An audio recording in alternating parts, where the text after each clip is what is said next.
You sometimes struggle to get up in the morning or wind down for bed at night. I used to find it so difficult. I woke up with no sense of positivity and brightness. I was void of motivation and spirit. This changed completely when I started waking up with a Lumi body clock. These incredible devices mimic the light and colour of a real sunrise and sunset, transforming the experience of waking up and going to sleep completely. Rather than being suddenly woken up with an alarm clock, the Lumi body clock will wake you up gradually with a natural sunrise. The Lumi body clock has been shown to improve the quality of sleep and awakening and to boost mood and productivity in clinical trials. You can personalise your sunrise and sunset from 15 to 90 minutes with their clinically tested unique natural light and more than 20 sleep and wake sounds. We all deserve to sleep well and to wake up feeling fresh. So if you're finding this a challenge and you want to try a new approach, go to lumi.com. For those people that don't know, the Invisible Band, you've brought that out, a live version of that from your tour last year. Where was that recorded? We recorded it in Glasgow. Like, we recorded it right across the entire tour. I didn't realize that until we had until I got to look at what was done. But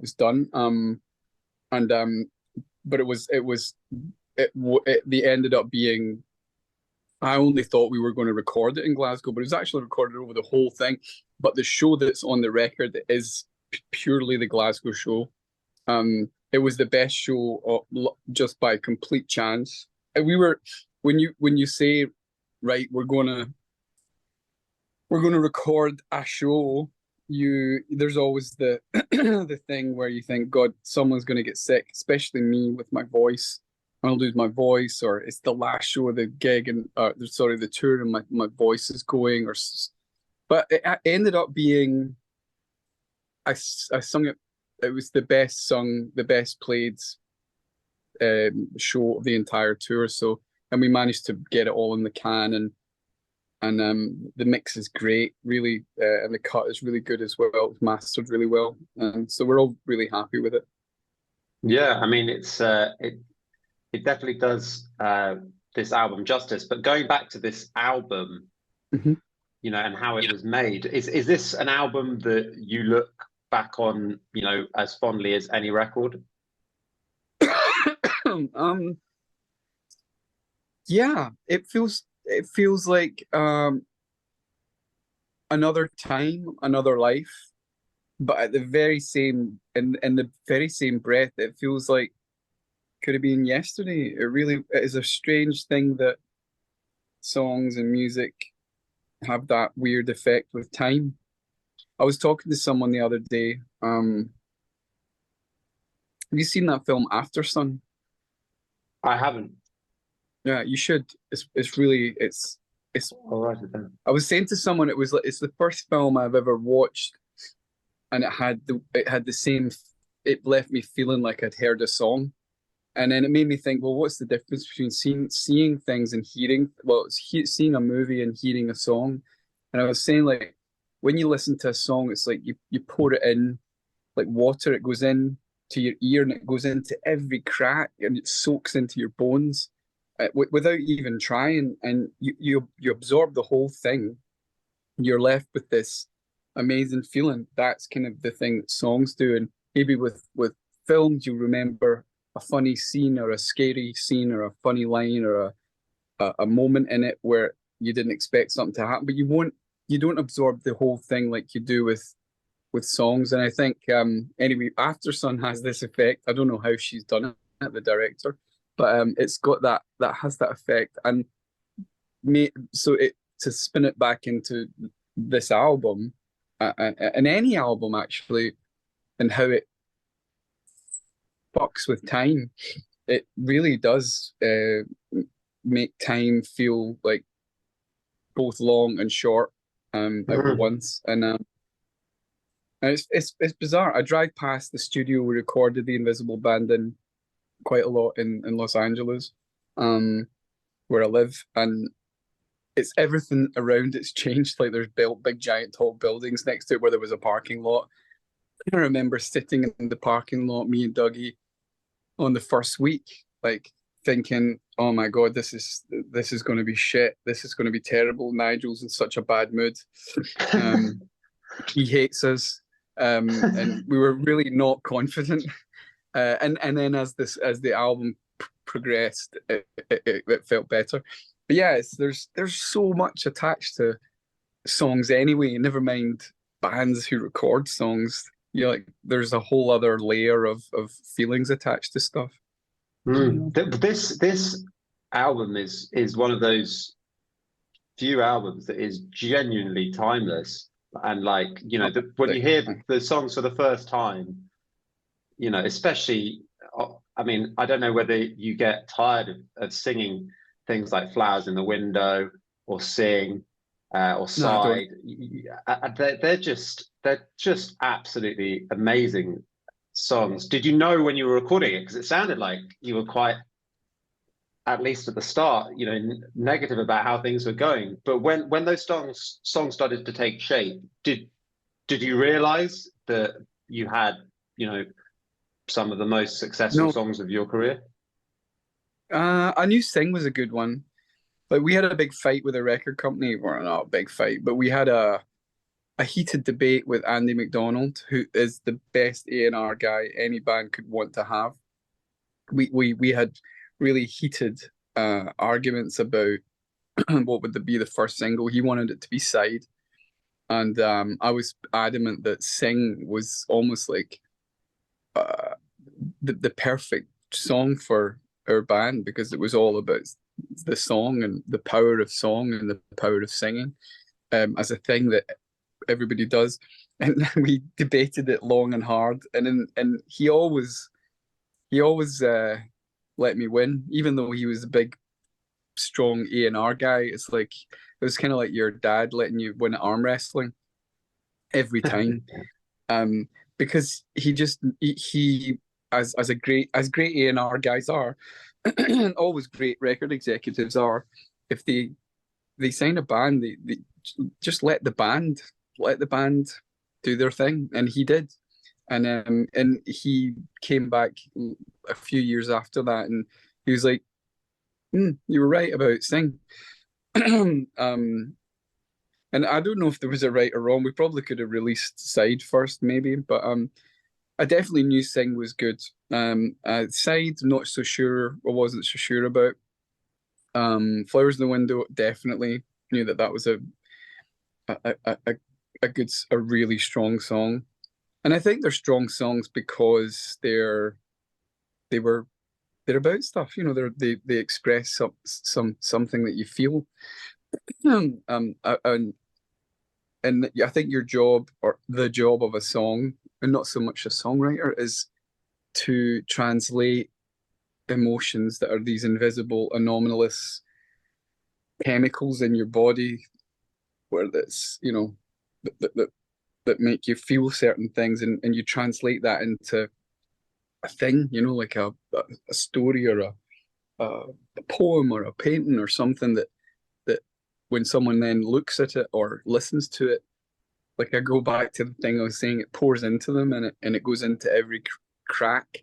And I think more than any other medium, songs and music and sound have the ability to go deeper into all the cracks of your being than any other art form. And that's why I think you know, people use them at movies, religions use them in their services, because song is so magical. It's kind of cool. Well, when it's good, when it's bad, I just feel I don't know. I mean, obviously there's nothing objective, it's all subjective, but these songs just really, I've never met anyone who's listened to this album and not liked it. I've met loads of people who hate us. Really? I thought you were man. pretty not controversial as they come. No, yeah, I don't know. It's a funny old thing. I think we're at the moment, songs and storytelling is losing.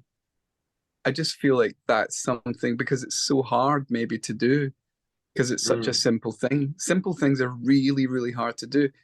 I think one of the biggest criticisms that was ever focused toward me and the band, or bands that write simple songs, is that there's this idea that I think music may be the only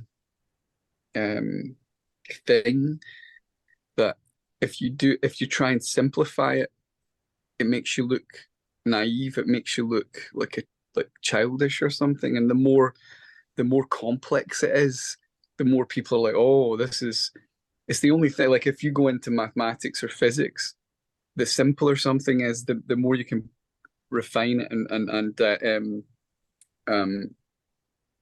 boil it down to its absolute, the better it is. But it's the other way around with music. I mean, I think that's among some critics, maybe. Yeah, that's what I mean. Yeah, and among musos and critics, but like, you know, most people listening to this album or any pop music, just they don't have a clue. It could be as hard as Mozart, or I don't even know whether Mozart is hard, you know, but like it could be anything. It could be as hard as classical music for a lot of listeners, you know, for how much they care about that. And in terms of, you know, the songs being simple songs, like I think the beauty in the whole record is the incredible like simplicity, and also the instrumentation all being just a band. Did you how did you make this album, in the sense of did you record it all together in the same room, or did you build the tracks up? Well, we did it on tape. That was one of the first sort of things that is different from, it was coming to we'd already, most bands, by the time we were recording Invisible Band, most bands were recording in digital. And we also, pardon me, we recorded parts of it. I don't know, actually. No. We recorded it all on tape, 24 track tape. I think I think there was some strings possibly that was, no, even strings. We used another 24 track slave. They call it a slave. They have another 24 track that plugs into your 24 track, and they play them, and so you can record an orchestra or whatever on it. I think that's how I'm sure that's how Nigel did it. It was all on tape. That's a big thing, because then you really are, you have to, you've got a reel of tape that can fit 4 songs on one reel. So you maybe only got 4 goes at it to get it good, and then you have to start recording over yourself. So but I've since I've had the somewhere on my hard drive in my studio, we had them, those tapes put onto a hard drive, and they're separate tracks, so you can listen to the drums by themselves, you know, like the snare, the hi-hat. And a lot of the Invisible Band only uses, maybe it doesn't use all 24 tracks. It's like there's tracks with maybe 17 tracks being used. There are some tracks with 24 tracks on it. And again, it was recorded in Studio B at Ocean Way, which is now called United Studios. And the desk that it was recorded on is a one-off desk. There was no other desk like it. The room that it was recorded in was built by this really famous, I can't remember his name, famous studio designer. You could listen to like a classic album that you've listened to hundreds of times, and when you listen to it in this room, you would hear all of the edits and all of the mistakes and all of the little things that you wouldn't pick up if you just listened to it on your car stereo. So recording in this room, it was like, if you would make it so that you wouldn't hear any of the cuts and edits. I mean, when I say edits, I mean drop-ins. Like nowadays, when you're singing a vocal, you will say you sing the first verse of a song. You'll sing a song maybe 10 times and someone will comp the vocal together from 10 separate takes. But back then you would have one vocal and Nigel would sit with the controller and just like he'd punch you in and out. So you would sing along and he would hit record and then hit record again just to catch one word that was out of tune or he didn't like the way it was phrased. So it was all very, very sort of old school rudimentary recording. In the room, live as anything. And obviously then you do little overdubs to tidy things up. But yeah, it was a really good session. It was really why did vocal recording change like that? Oh, it's digital. It's digital. But the thing is, no one really records live anymore, and that's what makes a lot of records sound the way they sound, because the band are in the room playing together, looking at each other, going, right, who's going to fuck up first? And we've got now to the point where you can record limitless amounts of tracks. You could record like 1,500 tracks if you wanted of music. Whereas back when we were doing it, you only have 24 if you're recording. And so that it's just technology that makes you do that.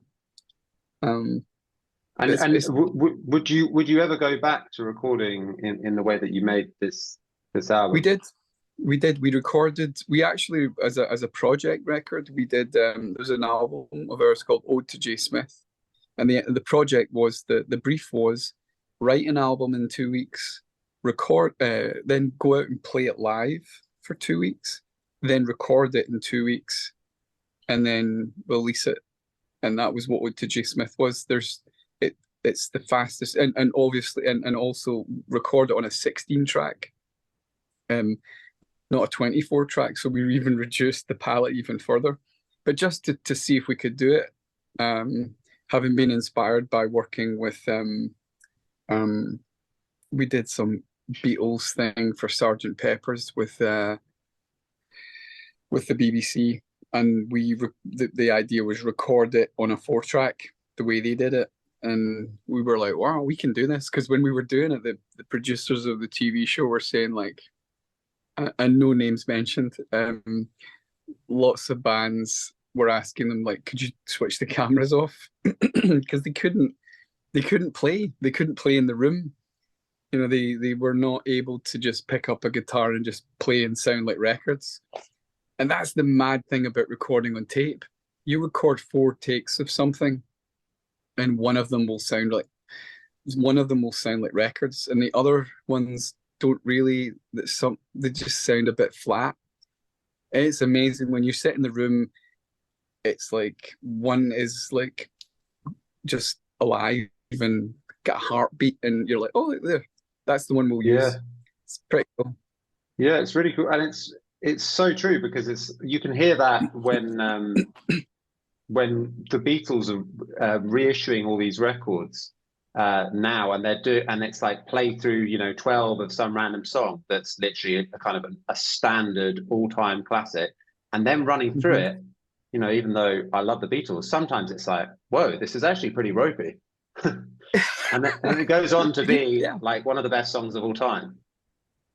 Yeah, this is it. This is what everyone doesn't realize, is that it's all about being very patient and doing it again and again and again and again until it's good. Same as writing songs, same as singing a vocal, or performing a song altogether. You'll get the one if you do it enough. The one will happen. And so you must have. I mean, at this point, you'd already released The Man Who when The Invisible Band came out. So you were extremely successful, and you'd already written songs that people are still listening to today. So it wasn't you'd already hit your stride. But how did you get to the point where you were able to write and create music like this? Like what actually made you want to You know, going back to the beginning, what made you want to get into music in the first place? Like, who are your influences? Um, I that one is weird. I wanted to, first of all, I wanted to go to art school and be a painter. Um, and I love films as well. I didn't realize that you could go to school for that, so I probably would have wanted to go to school for that as well. Um, I loved being, and honestly, I loved being, but I quite enjoyed being on stage.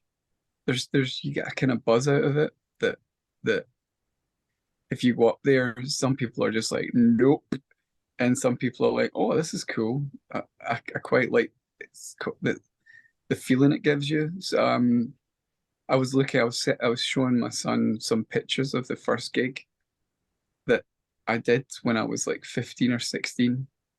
And I mean, we were shit. It wasn't Travis, it was another band. I mean, oh my God. But it didn't matter.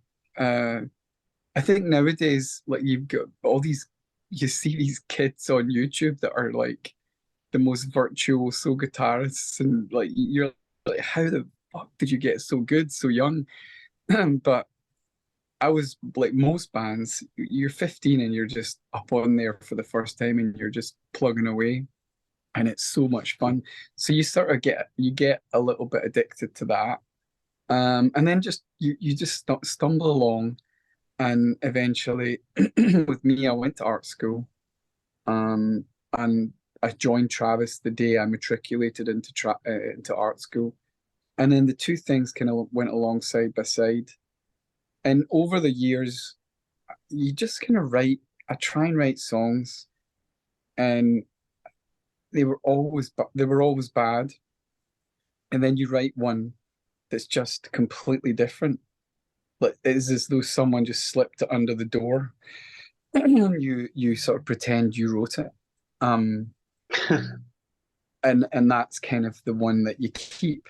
And then all the other ones that it feels like you wrote, they're the ones that no one gets to hear because I mean, they are terrible. I'm doing just now, I'm writing the album number 10, and it's just a really humiliating process, and it's so manual. There's no art to it at all.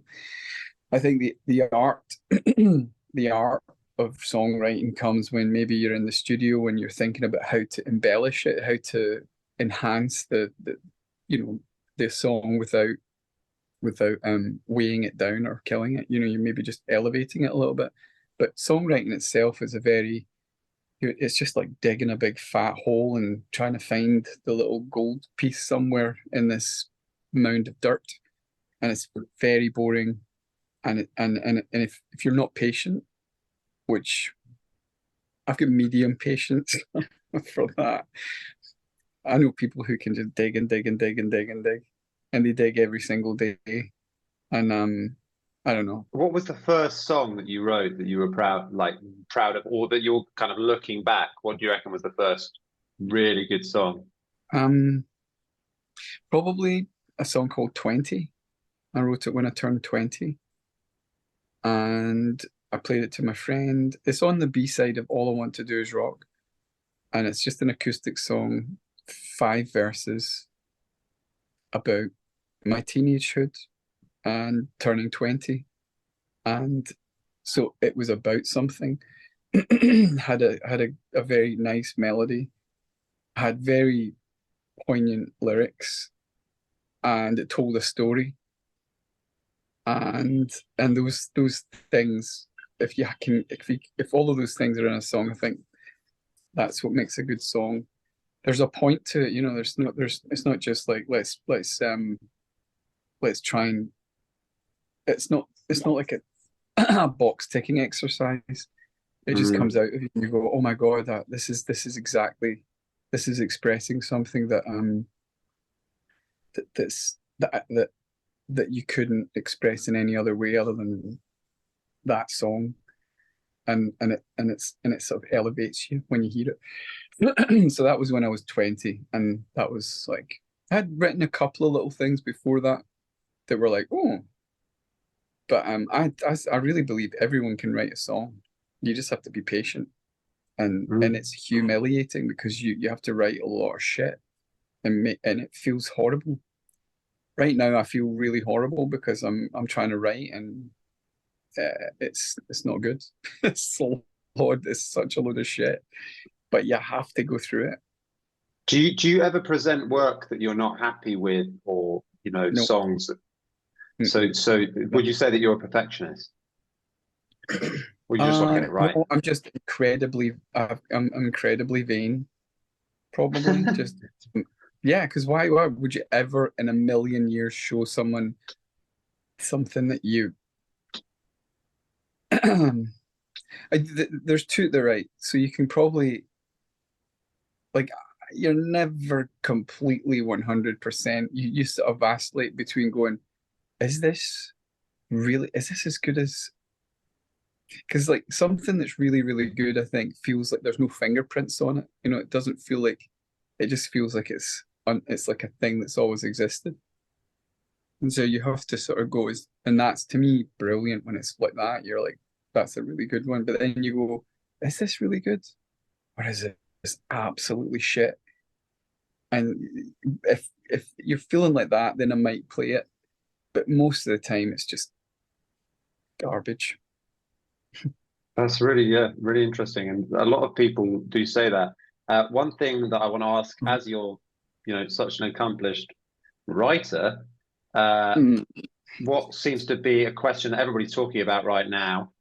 So sorry if you've already been asked this one, but I'm very keen to hear what you think. Is what do you make of the fact that computers and AI and stuff are going to be writing songs that are potentially as good as humans can do? Because it kind of depresses me quite a lot, and maybe I'm still cynical and hopeful that they can't do that, but I don't know what to think about it. And so I'm sure some of the listeners would also appreciate your 2 cents on it. I don't know. I think, what do I think about that? If a song is good, it doesn't matter if a dog wrote it. It really doesn't matter. If a song makes you, explains, or songs are supposed to do that stuff to you that nothing else can. And what is a song? Songs got melody, lyrics that have meaning. I would say music's being written by AI right now. It has been for the last 15, 20 years. Because what you've got is you don't have songwriters being allowed to do their thing anymore. There's just producers doing that, because they figured that when we were coming up, I noticed that producers were being cut out of the money, the publishing. And producers are like, we made it sound like this. They're really powerful. They're powerful in the process. They're really, really talented at making records. So you would have artists coming in, songwriters coming in, writing a song. The band would play the song. The recorders and producers would engineer and record and produce the song. Song is released and sells millions of records. The songwriter gets a lot of money for writing the song. The band will make money for playing the song live, but the producer will only get like a little bit of it. So what you find now is that if you look at the top 40 and look at the songwriting credits, I don't feel that there's songs as such that I would say, oh, this is a song. I'm not moved by anything recently. I don't feel like I'm sure there are songs out there, but anything that's being allowed on the charts at the moment, the gatekeepers are strictly keep it pop, keep it like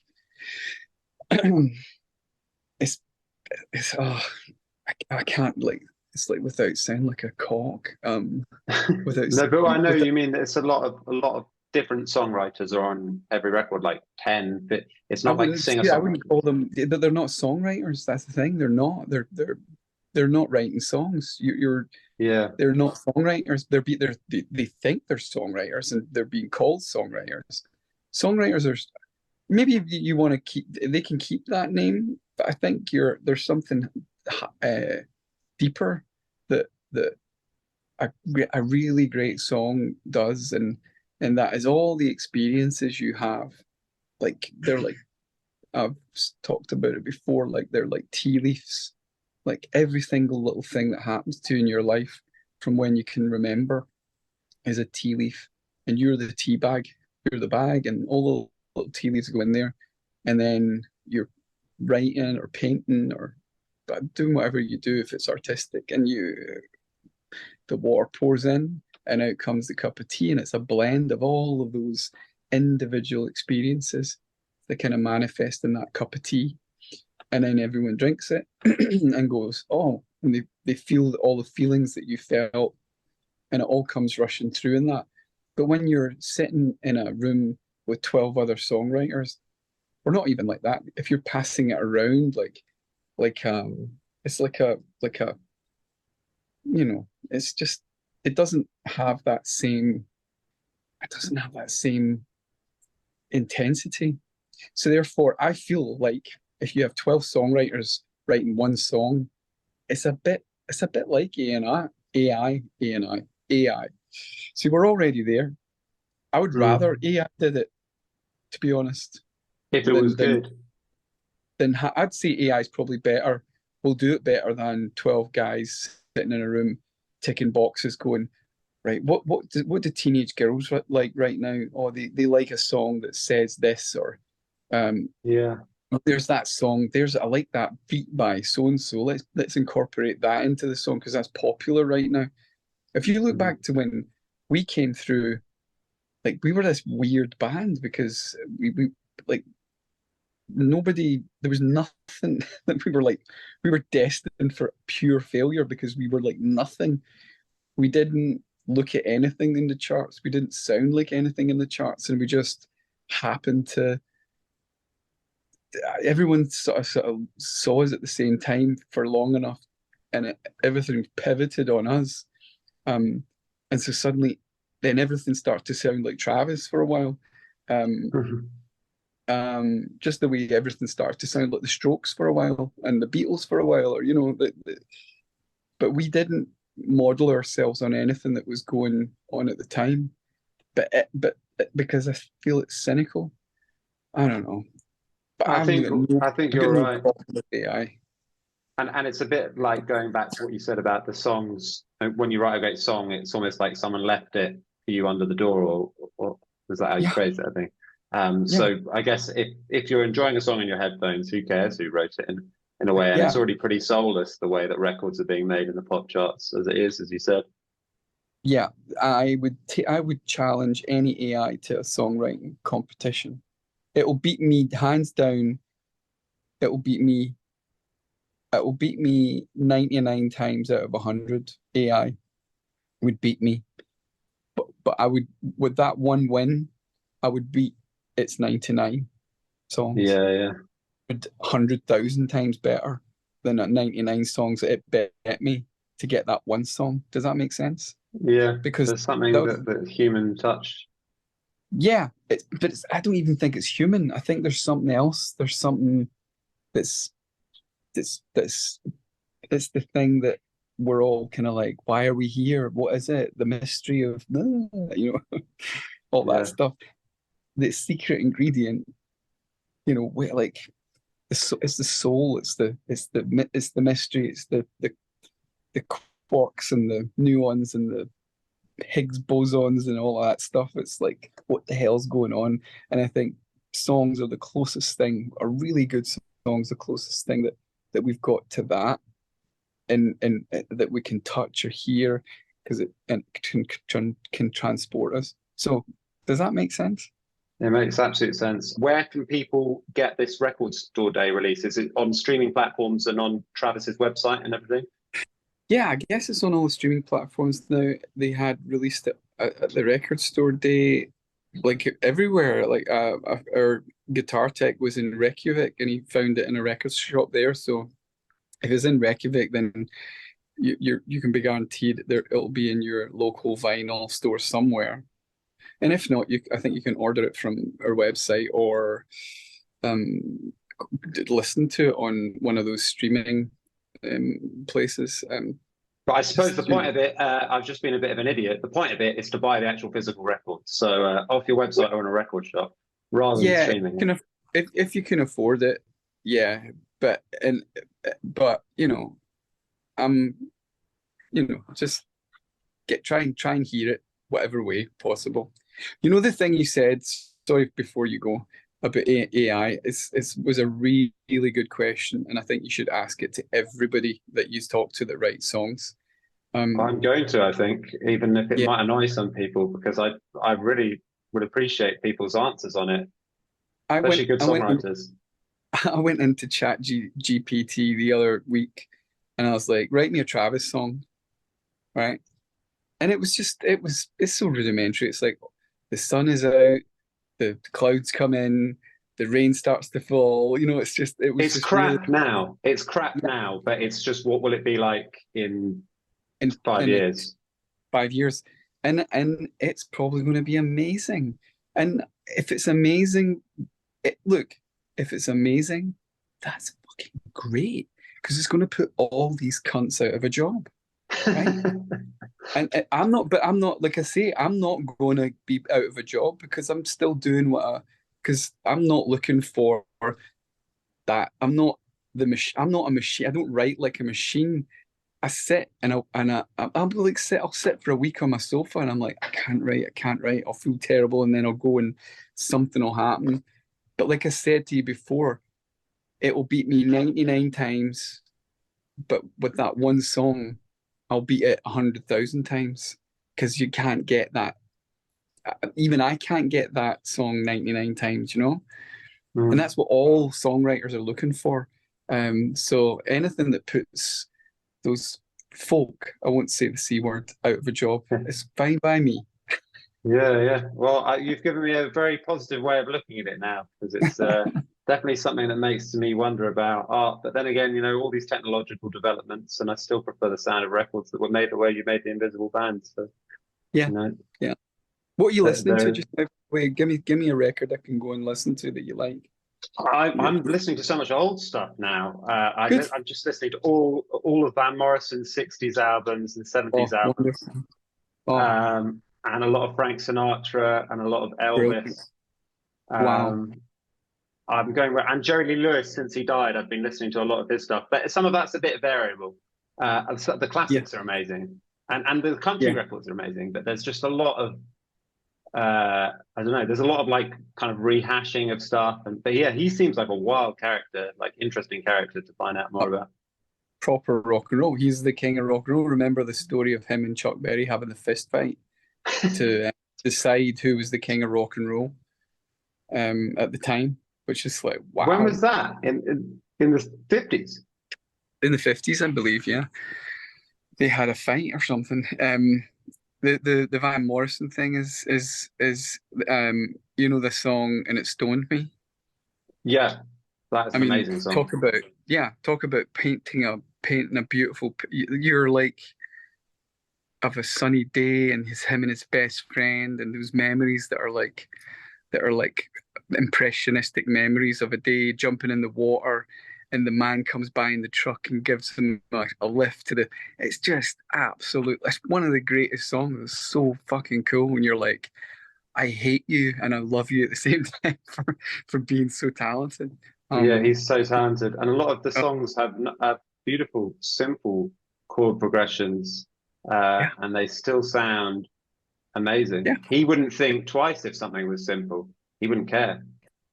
There's a really interesting interview of Van Morrison. You should search it out on YouTube. That's got it